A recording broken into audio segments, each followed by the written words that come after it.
The point I'm making is that we have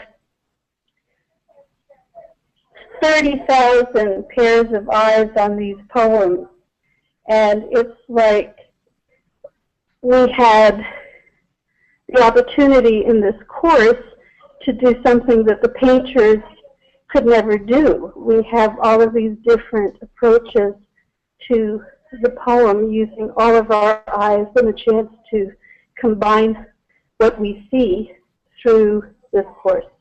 Yeah, that's beautiful. Thank you.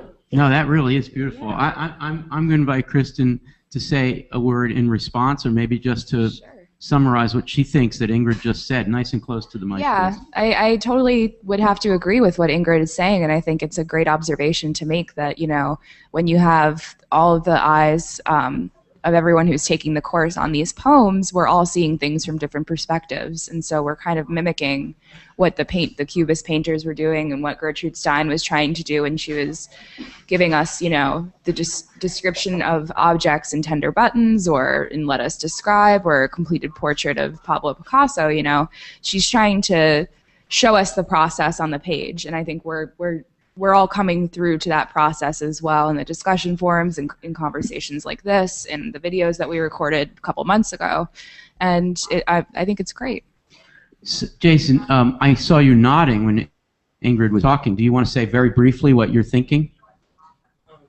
Sure. I think that Ingrid's point is right on, and the fact that we can have thousands of eyes on a poem at once is something that has happened.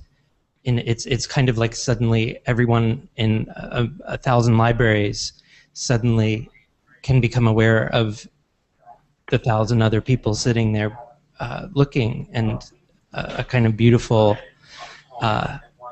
multiplicity arises that is gorgeous. And poetry is one of those topics, subject matters, where that's completely appropriate, and it may not be appropriate in every topic that's covered by a Coursera course.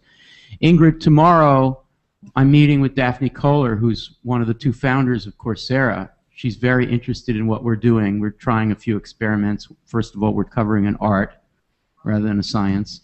And second, there's more interactivity here, and the discussion forums are really a key place. So I think I'm going to try to summarize what you said, if you don't mind, if I have your permission to do so.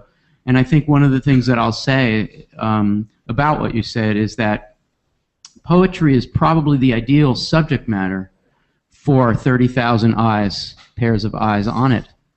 The effect it produces has already been said by you and Kristen and Jason, so I won't repeat it. But the power of it on the other side is phenomenal. I was expecting lots of pushback from contemporary poets, those who are in the course and those who are not in the course. These are pretty avant-garde people. They're not elitists. They have a very strong democratic streak. But you know, they jealously guard their ability to publish. They like to be sort of around when people talk about their poems, if possible. And you know, these are all natural things. I never got any pushback from any of them. Oh, you're going to dumb down poetry. This is, you know, poetry for the people. It's not going to work.